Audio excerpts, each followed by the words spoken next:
This is Fam Electric Ghost, and we're live on the air with Momoko Uno. You're a doctor, author, and entrepreneur, and I want to welcome you to the Fam Electric Ghost podcast. How you doing? I'm great, thank you. I appreciate your time. Now, we have got your link URL down there below. That will be fully clickable. We're live on Facebook, YouTube, and Twitch. You'll be able to click through on that and other places that we're published on most podcast platforms by tomorrow. So we've got http://momokorights.com. That will be fully clickable. We'll talk more about what that connects to. But one of the first set of questions we ask any guest is, what motivates you and why do you do what you do? So I started off as a doctor, and I specifically wanted to study integrative medicine because I just found that many people don't do well with just one form of medicine. So I started to branch out and study lots of different things, and including, my background's in internal medicine, but I also then went to study psychology, Chinese medicine, functional medicine, etc. And then I always loved to write. And so, writing is much more of a recent thing, even though I've been, being a closet writer for probably over 10 years. Well, actually, since I was, 3 years old, probably. I was just always too shy to really share any of my writing. But so a lot of my writing is, I think, reflects my work too. And, I wanted to share it with more people. And so I got into writing that way. That's really cool because I think a lot of times people, like in the West, I'm in New Hampshire, USA. A lot of people are starting to deal with homeopathic or more Eastern-based medicines because they're finding that, the Western medicine tends to be very narrow and focused on, doing things like surgeries and medicines and pharmaceuticals without considering the whole of the human history. Absolutely. And a lot of other practices that maybe got, but indigenous people from the East and from other places that actually have value, but they kind of minimized it. And now people are starting to look for things that their doctor won't even entertain. So I think that's, it's been a common thread on our podcast. We've talked to a lot of people in that space. Very good. But in terms of like overcoming trauma and finding resilience, like what some of the factors in doing that with what you practice? Well, I think that there's a lot more information about trauma now and how much is actually stored inside the physical body. It's not so much in the brain, but in the rest of the body. And I think it gets trapped in our muscles. Like, for example, if you're afraid or something, you can imagine yourself kind of like hunching over and, ducking or something. And there's a muscle memory that stays inside the body. So it's very important, not only just to change your mind about how you think about what's happened to you, but also to get that energy out of your body, because if you don't, it then starts to dictate how you think as well, if that makes sense. Mm-hmm. Yeah, I think a lot of people, they don't think of, all the aspects of their life that are connected. There's a lot of interconnectedness, and in terms of like what you eat and Absolutely. what you feel, and it's not just the physical. So there's a lot of things that, you might be too late when you have the physical manifestation, when you were already feeling some other things and you just couldn't pin it down. Absolutely. Yes.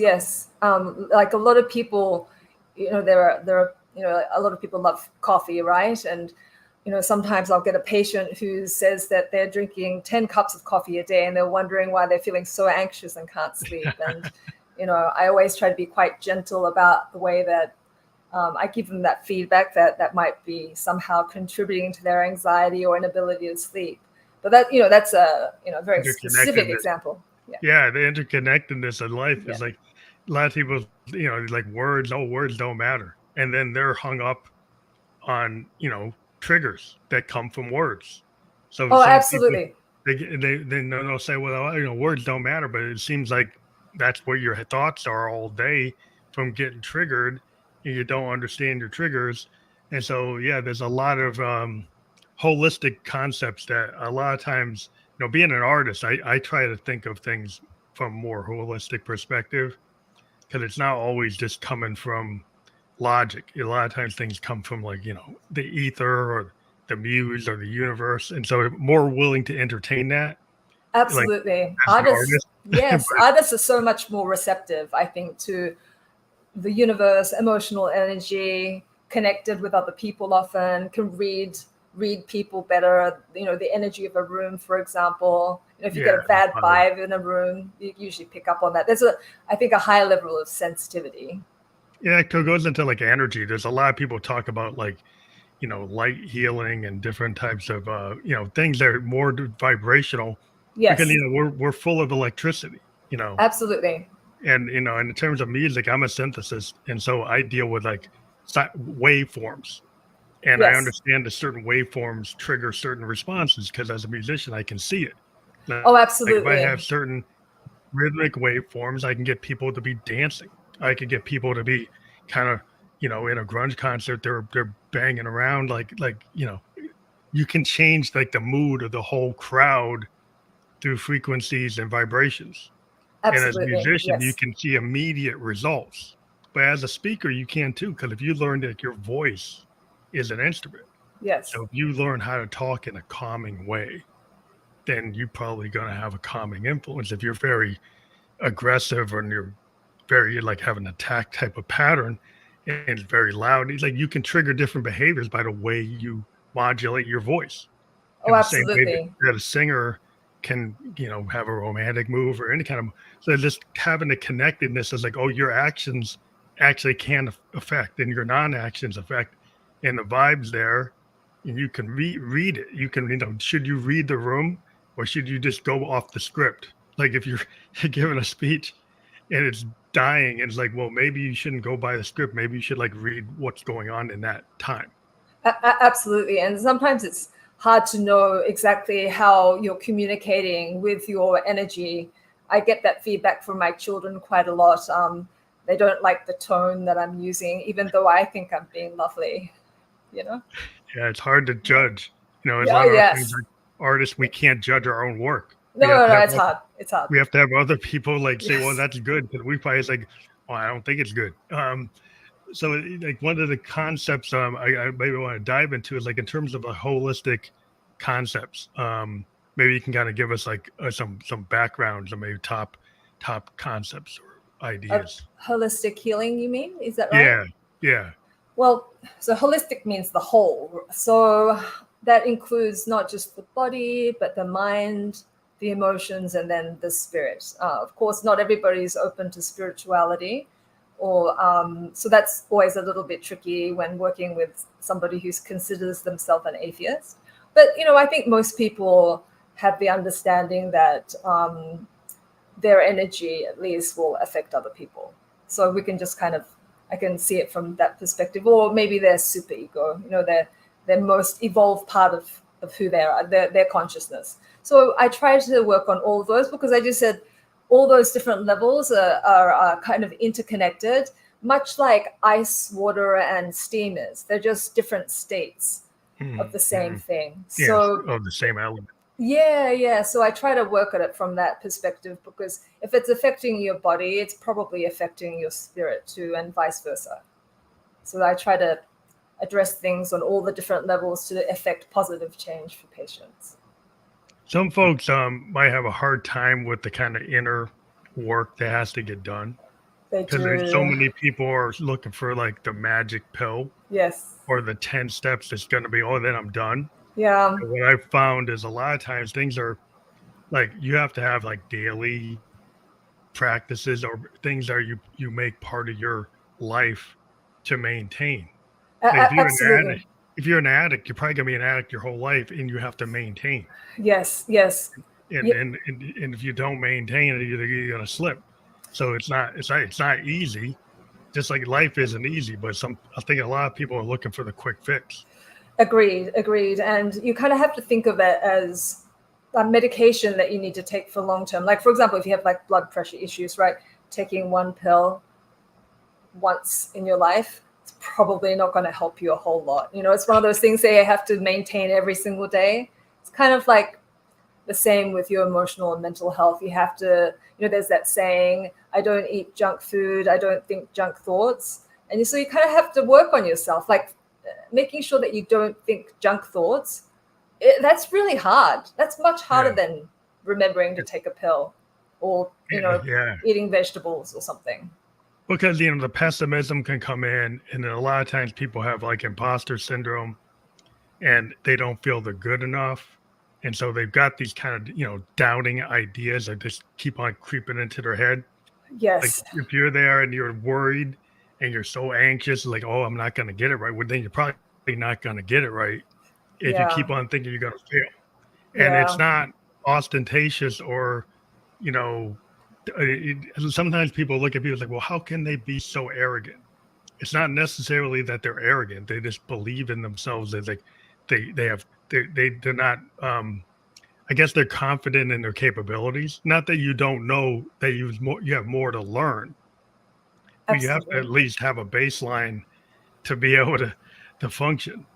Yeah, you know, this Buddhist teacher once said to me, telling yourself that you're not good enough or you're no good is like, it's like emotional suicide. And he said you have to figure out a way not to do that, because you will self-sabotage your entire life. Yeah, it's very, very difficult. It's difficult, because a lot of times, you know, people are scared to like raise their hand to actually come up with their opinion, because it's not the group opinion, right? It's not the standard, like in the box concept. So a lot of times, you know, it's like, well, how come we're only getting things from the small group of people who are creating all the innovation? Because you've kind of told people from the beginning when they get into the educational system that, you know, not everybody's going to raise to the top. So a lot of people are scared to even be authentic. Their vulnerability is they're so scared. They want to stay safe. Absolutely. And how do you get people to be more adventurous? It's a good question. Sometimes I find that it takes something pretty significant that happens in your life to break through that barrier. Like, for example, for me, it was almost dying that made me decide that I wanted to write my first book. So usually something has to really shake you up, and then you decide, oh, all right, life is short. Like, you know, I want to do something to change or share with the world something about myself. And it might not be perfect, but it's worth sharing anyway. Well, I think that's always interesting, because a lot of times it's that it's like crucible moment that kind of you hit it, and then you realize, well, here's what I did before, and here's how now I'm gonna learn from this event. It's like a life lesson learned, and you have new strategies and you get beyond it. Like, I'm a cancer survivor. You know, at age 27, I had a level 3 sarcoma. And there are things before the cancer that I was like fearful of public speaking, things I wouldn't do, scared to travel. And then when I survived it, I'm like, if I can survive that, then what am I scared of these things for? So then I can push myself and challenge myself, because like if I can get through that, and I think I've run into a lot of survivor stories, people from the sexual assaults, you know, people from domestic violence. There's like, once they get like the tools and they learn how they can manage and be, you know, actually thrive. It starts to change your mindset. Oh, absolutely. I think that, you know, being able to work through something very, very difficult, like what you went through, and other people who've been assaulted or go through traumatic things, it strengthens people, I think. And then there's also an understanding that I think that life is really short, and that we can want to make the best out of what we have here. In the arts, like trauma seems to be the primary mover. Like a lot of times, if you talk to like a lot of singer-songwriters, their best material is because they were in like melancholy, or they went through some kind of like, you know, negative experience that caused them to create that piece of art, because they were able to try to synthesize and be cathartic with their art form, whether they're a painter, a musician, or an actor. they take that pain and they learn how to mold it into art.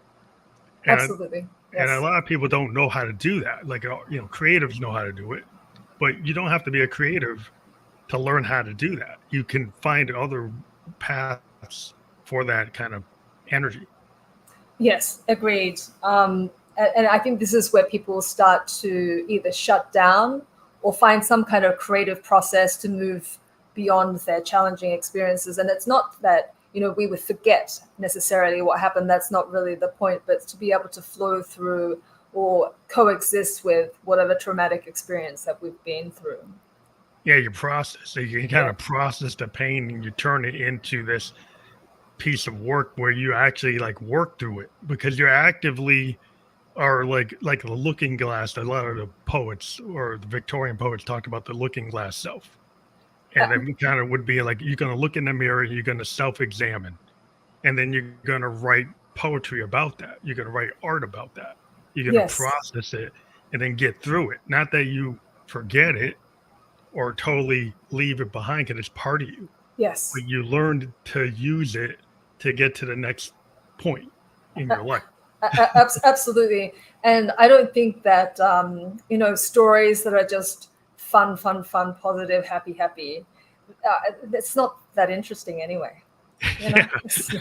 Yeah, the happy stuff doesn't like well, it's some people, you can make a funk song, you could do a disco song, you could do something that's a club bang. Oh, sure, Yeah, sure, you sure. Yeah. make people happy, but it still Yeah. could have come from a place where you weren't happy.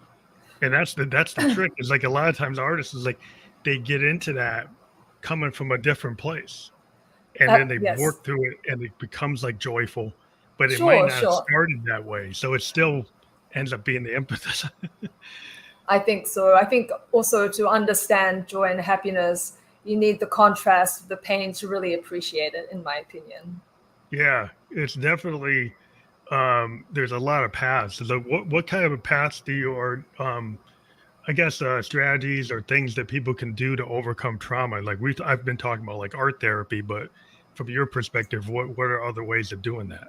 I think it's most important to get it out of the body. And if through some kind of physical movement, if you like to dance, that's great. I think dancing or any kind of movement therapy. But the key is as you're moving the energy out through your body to be experiencing positivity while you're doing it. Like if you're dancing, like if you like to dance and you're experiencing joy while you're dancing and you're moving your body, it's perfect. And to make sure that you use your entire body to get it out. Most trauma is actually it's most of it's in the torso. If Hmm. it's sexual trauma, obviously it's going to be lower down, like around the genitals, and if you want to talk about chakra systems, like first and second chakra, like lower down, underneath the belly button, right? Hmm. Or in the chest area, sometimes for some women, and different traumas are in different parts of the body, but the majority of it is in the torso. So learning how to move your torso through movement as you're starting to have positive feelings, that will help to move the energy out, but also to then absorb positivity as you're doing that, if that makes sense. That makes sense. It's like understanding how your body and your mind and your spirit and your soul is connected to that movement. I think that's Yes. very interesting. Maybe you can kind of maybe talk deeper about the chakras and the things that you were referring to, because a lot of people from Western perspective, they maybe don't fully get that. They don't fully understand it unless they've started to practice it. Maybe you can kind of do an Yeah. introduction. Oh, sure, sure. So the first chakra is like around your bottom, and that actually has mostly to do with your. It's called the root chakra, and it's mostly to do with like family and ancestors, and then also your relationship to the earth. Yeah, and just humanity in general. And if you've had an assault, sexual assault, that's going to be affected. And usually, people become very afraid of humanity in general. So that's a trauma in that area. And the second is specifically more to do with sexual relationships. Yeah. Um, People who have, it might not even be a traumatic experience, but if you have like a partnership that's not great and you're absorbing negativity from that you might have areas of women that would be in the uterus, men like in the prostate, like that area in general. And then the third chakra, which is just above your belly button, it's kind of like around your stomach area, is your relationship with yourself. And so, when you feel like that area often gets very affected, like when you feel overwhelmed and you feel like you can't take any more in, like you just can't take more stress. And that usually starts coming out more like as like your stomach problems. Like you literally can't eat, like you have problems eating usually because you can't stomach another issue.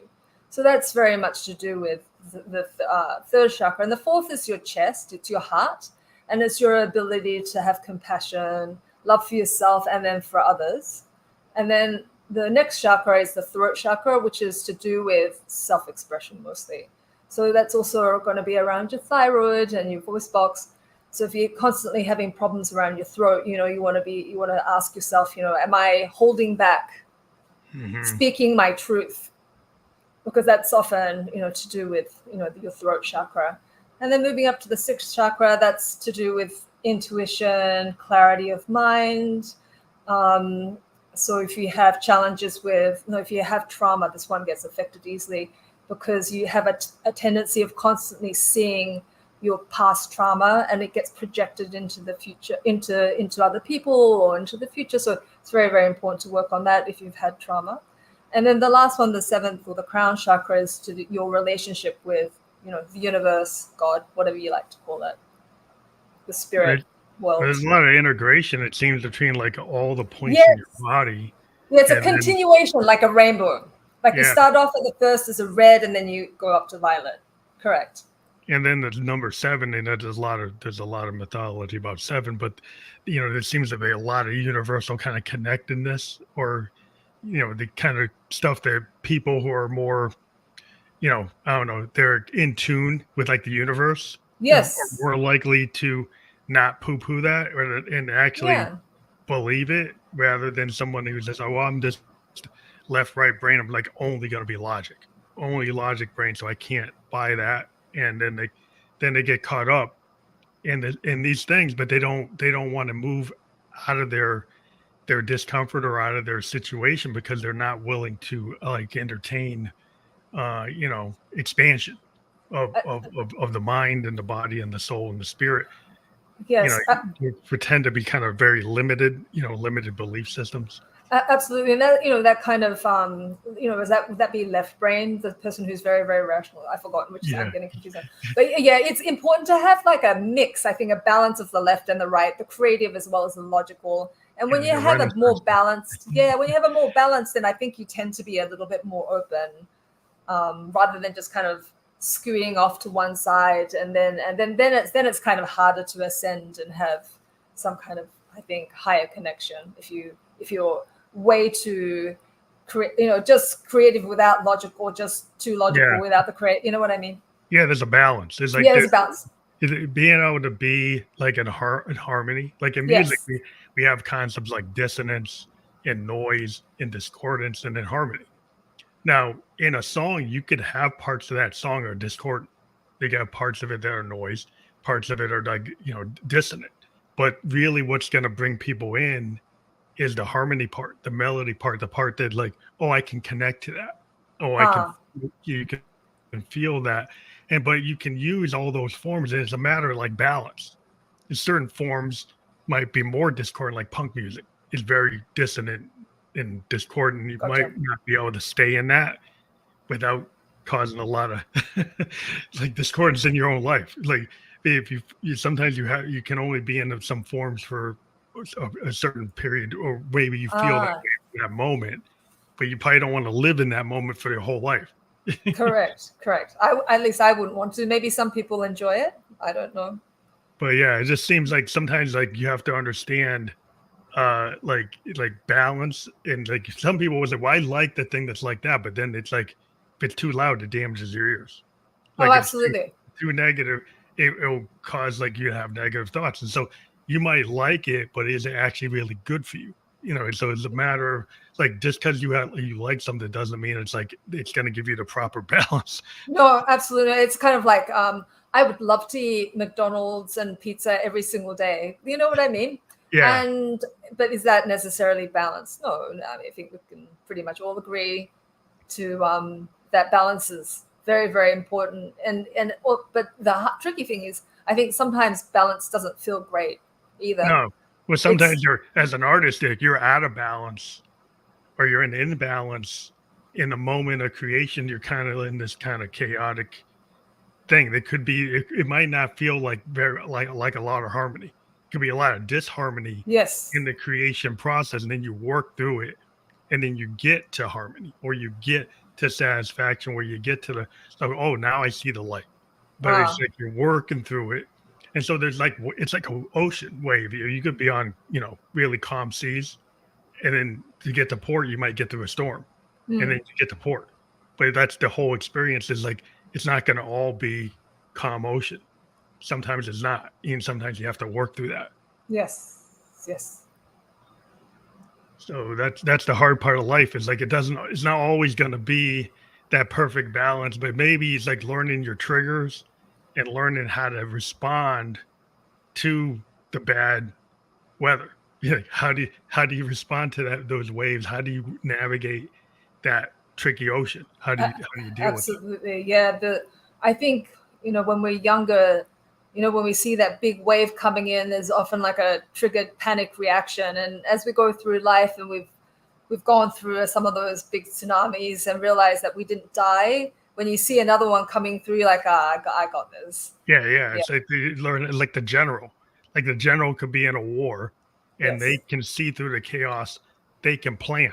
While other Yes. people who, like, they can't even respond, because they have no idea what to do. It's that person that can kind of see through the chaos and still map a way to get through it. Not Absolutely. everybody can do that, but you can try to learn better tools on how could you weather that? How can you get through that? Yeah, that takes a lot of life experience, though. I think Yeah, it's it's not easy to navigate through, especially if you're young, and also if you've had very well-meaning parents who've did mhm. everything for you and sheltered. You've had kind of a sheltered life, and you're out in the real world dealing with difficult people and situations, and you've never really had to struggle. It's Yeah, it's going to be hard. that's a problem. If you shelter people, then you're not really protecting them. No, But not at all. It's temporary, right? yeah, because like once you get out in the world, like you need ability to handle the triggers, to handle the responses. They know what's the correct response for the situation, so you don't go from 0 to 100 when it's not necessary. Because we have Yes. all this like flight. Uh, Yes. you know, you whether or not we have a lot of our cortisol. I know a little bit about that, but it's like if the wolf is at the door, but there's no wolf, it's like some trigger Yes. going back to where you want to feel safe, and then there's all these things making you feel not safe. Absolutely. So That's how do it's in the saber tooth's not at the door, but it feels like it's at the door. absolutely. And that's the thing about trauma and PTSD, is that you think that that tiger's outside your door waiting for you all the time or often. And that's really tricky to then retrain yourself and say, no, that's just a friendly domestic cat. Yeah, that's a hard thing to get through, Oh, because I it's know. rough. Yeah, I mean, because a lot of times we don't get taught No, those type of things, and it's like no. those are things that you have to go find somebody like yourself to, like, that's addressing that. Yes. Where the other types of things, well, just take this pill or just do this and it's like that's just putting a band-aid. It's not Yes. solving like the core problem. A lot of times we don't go to the core of Yeah. what the problem is. We kind of put the band-aid on it. Yes, yeah, the band-aid's nice for a short period of time. It's great. You need the band-aid occasionally, but it's not going to work in the long run. And the other thing that you mentioned, like, we spend so much time in school, just even through high school, learning how to do all these incredibly difficult, like, for example, math, right? I don't Mhm. remember any math at all. I can barely count to 20. And but I spent a lot of time doing that, and it did nothing for my emotional well-being. It gave me no skills to cope in life. And I think it's unfortunate that school is so focused on academic things and not, I mean, I know that they're trying to Yeah, teach they're important. children Yeah. more emotional intelligence, but I think they could be doing more. I see my kids and their friends struggling with anxiety and depression, and yeah, that there could be more done so that they know how to they can recognize that that tiger's not outside their door, and they can recognize that, oh, I'm in fight or flight right now. Yeah, a Yeah. lot of the problems are like the sciences are so, we're living in the 21st century, everything's tech. So Yeah. everybody thinks everybody's got to know logic to an nth degree so they could be a programmer, they could be an analyst, they could be an engineer. But not everybody's got the mindset to be an engineer, right? Yeah. And so the idea that the other types of things like the sociologies, the psychologies, like the arts, like people don't understand. Like a lot of the arts are integrated into this tech, and they minimize the art value, like in the value of being like a creative. You come up with ideas that are not maybe mathematical, but they can be like Da Vinci. Like Da Vinci was this person that could do both, right? He could Yes. do the art and the math, like a Renaissance person. Yes. And then you still need that type of mindset, but they're like undervaluing those It's other skills. I think it's very unfortunate. I think that kids should be learning more about music and art. It's very important for brain development. It helps you with problem solving, thinking outside the box, and it's shortchanging children, I Yeah, think. because there's a lot of skill sets. Like, music is very mathematical, whether people want to understand it or not. But it runs Sure. on scales that are Yes. mathematical, timing that's mathematical, and the structure of the Yes. of the songs, and this understanding the keys and the notes and how to keep things in the right tone.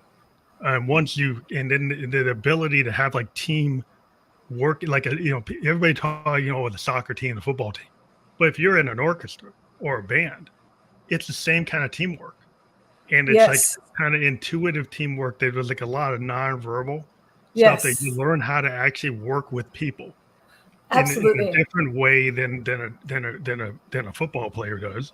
But if you're in a band, like you learned a lot of skills that are actually valuable.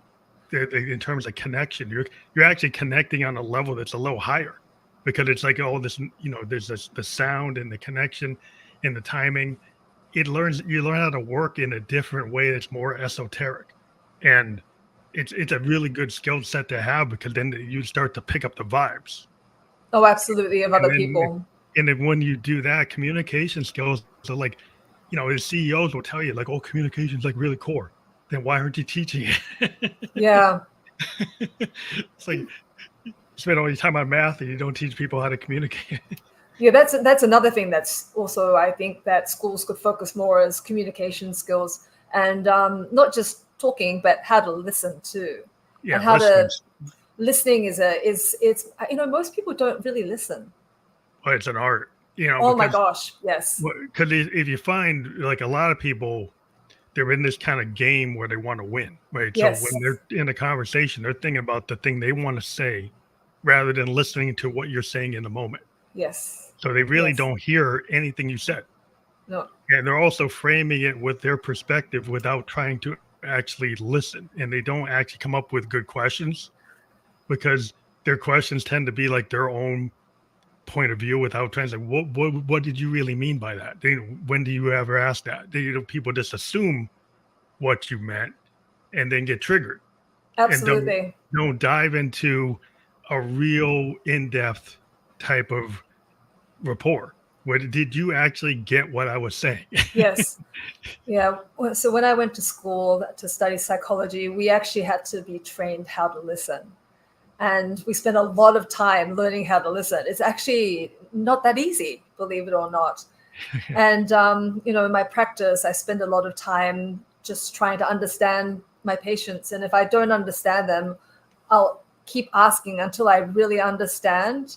And I think it helps them to feel validated because I'm then validating their experience for them and understanding how they're feeling. And I think they feel heard, and that's very important in terms of with healing and in general communicating, right? Like we speak because we want to be heard, not right. Yeah, I mean, a lot of times people don't understand. Like they assume that the words you're using are understood, but people sometimes have different concepts of words. Oh, absolutely. So if Yes. you grew up in a certain household and there's certain words that trigger you or your understanding was based on a very dysfunctional Yes. type of situation.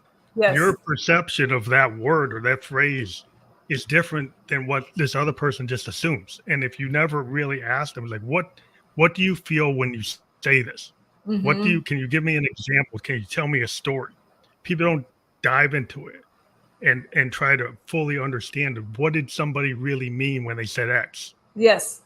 Try to understand what X is and how that makes that person feel rather than just how it makes you feel.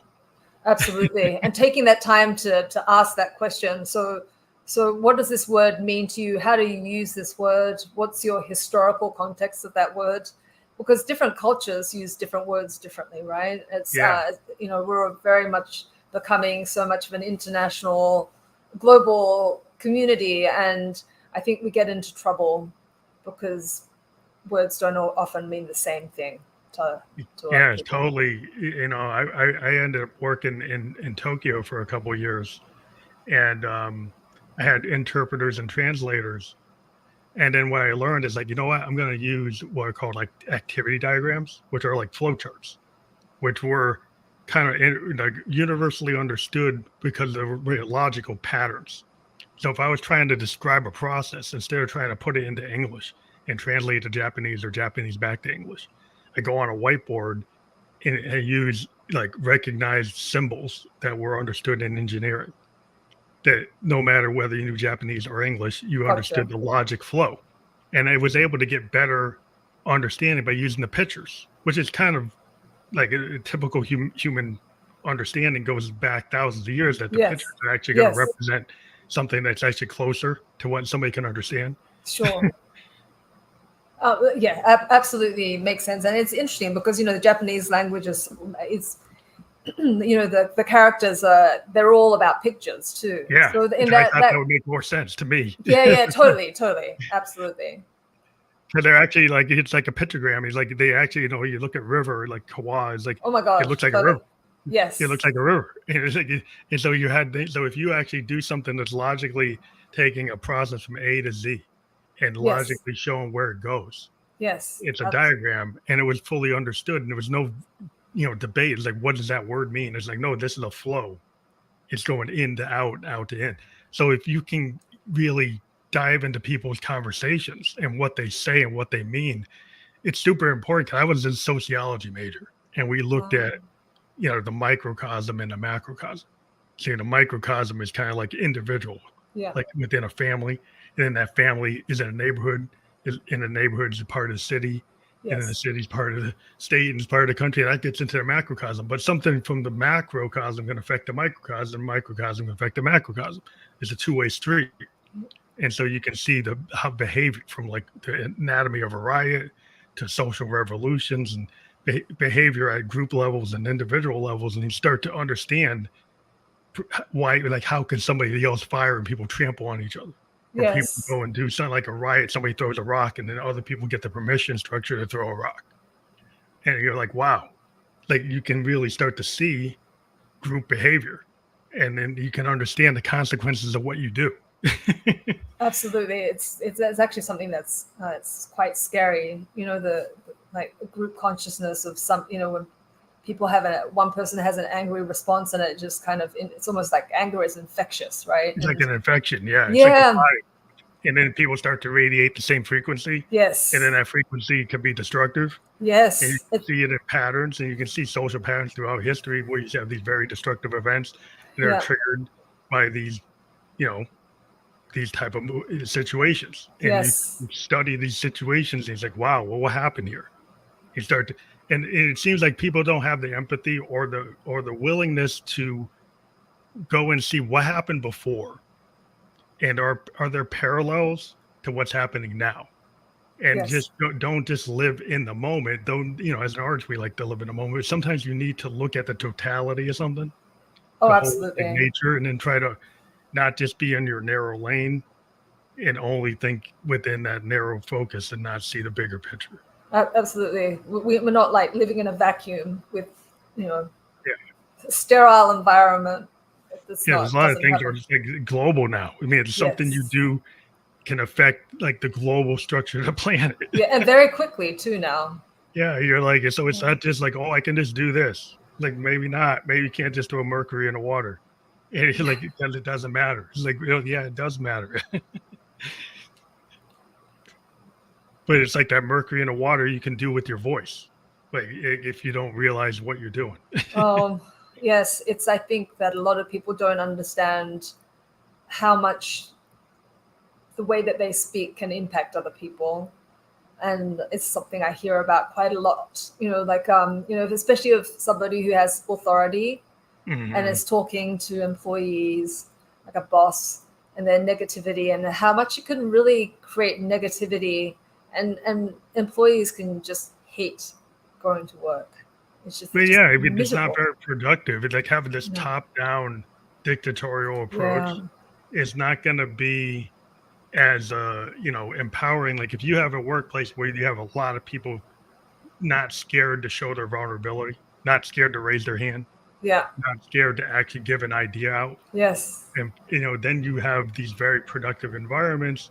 You get examples like like the Apples and the Googles, is like where people actually come up with these really innovative ideas versus Yes. maybe our top-down structure within a warehouse that's just sending out packages. And everybody's just told that you got to follow this robotic mindset, and if you can't even go for a bathroom break, very top-down. Not, but Yes. in that environment, you could have creativity if you allowed it, and you probably could have increases in productivity and new ideas. But you don't want it. You want a robot. Yeah. You get the robot, though, they're probably going to get upset, and they're not going to show up, or they're going to quit, and you're going to keep on getting turnover because you're not making it so it's in like a human environment. Somebody doesn't want to be a robot. Humans aren't built to be robots.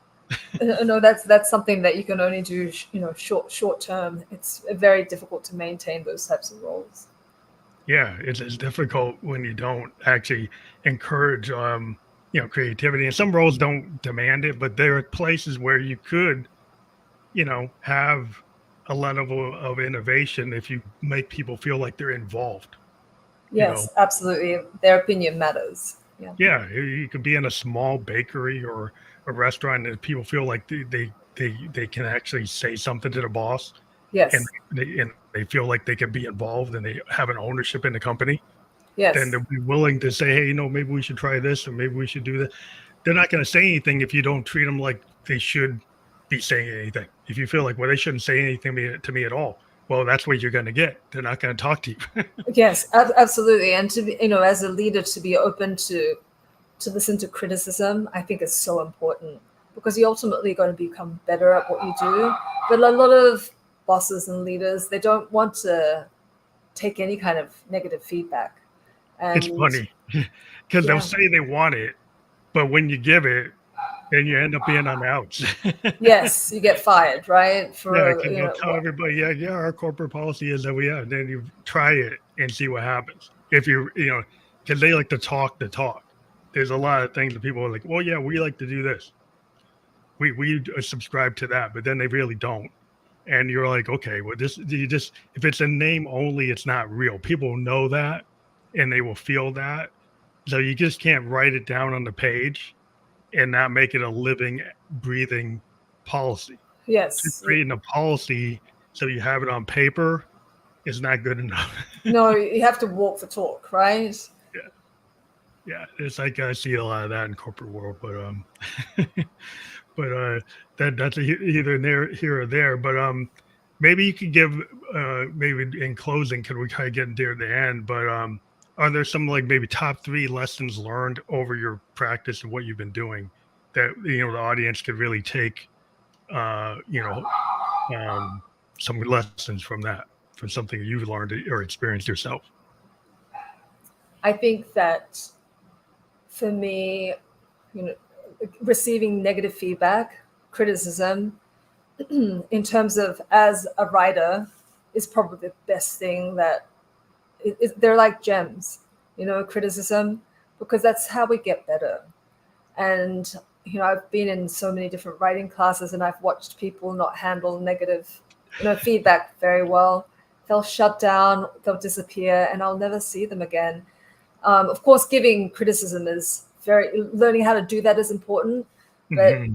but learning how to take criticism and not to be seen as you're a bad person, but really as an opportunity to grow, make yourself better at your craft. Just seeing it that way, like, oh wow, this is great. It's so hard to do because it feels like part of you is getting killed off when you get feedback. Like somebody once told me in my writing that she said, I'm having trouble staying awake reading this. Oh, might not rough. Be the best criticism. It is rough, right? But it's it's like heartbreak reading it. But then I really want to think about it and to make it more lively or engaging or something. So that's been a really important lesson, and I think a lot of people stop themselves because they want to be perfect. Yeah, perfection. Perfection is the enemy of creativity. Absolutely. So. And I like to think about like it's just good enough is good enough for me. Yeah. Not to say that I want to keep getting better, but in the moment it just has to be good enough because otherwise you will never finish.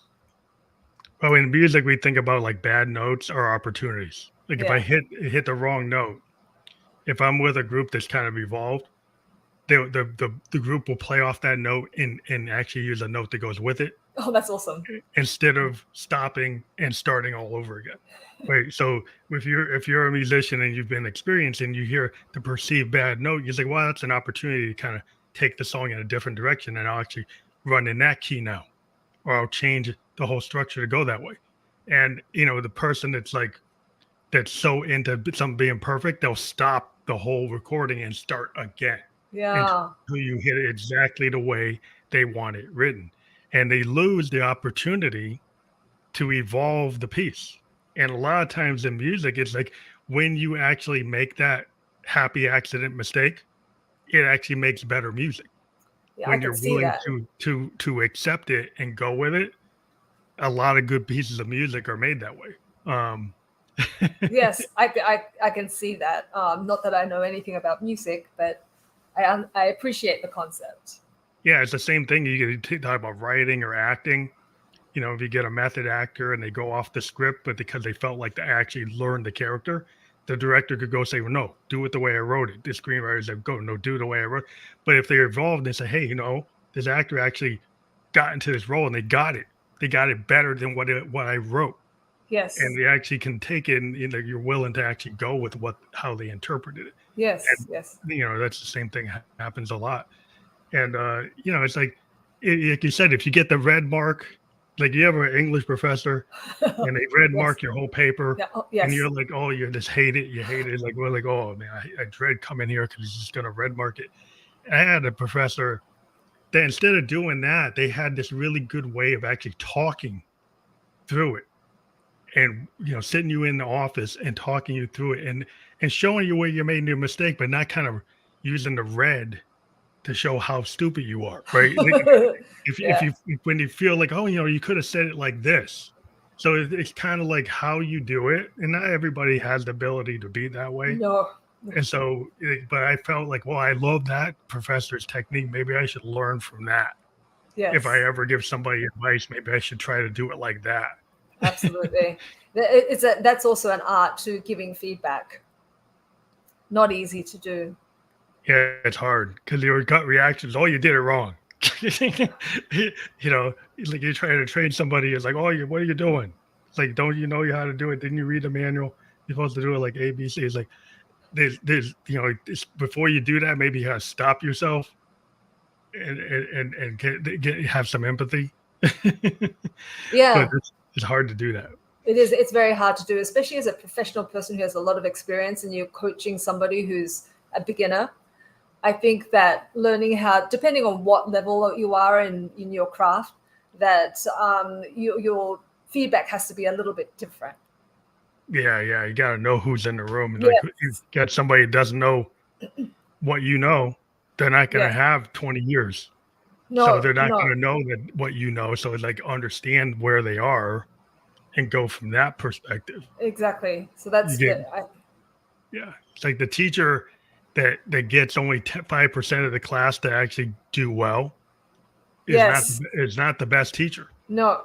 And they used to measure, well, the kids are not. No, the teacher actually is doing something wrong. They're not connecting. If the higher percentage of their students actually can hit better grades, then they're actually communicating better. Yes, agreed, agreed. So Yes. that's sometimes in American education, it's not thought of that way. It's like, oh, the kids are, there's something wrong with the kids. It's like, maybe there's something wrong with the teacher. Yes, yes, yes, agreed. But thank you again for being on the show. But I want to dive into your URL. Like if people click on your URL, what do they find at your momokorights.com? It has some information about my two books, obviously, and then there's some basic information about overcoming trauma, and because a lot of trauma is about learning how to breathe slowly.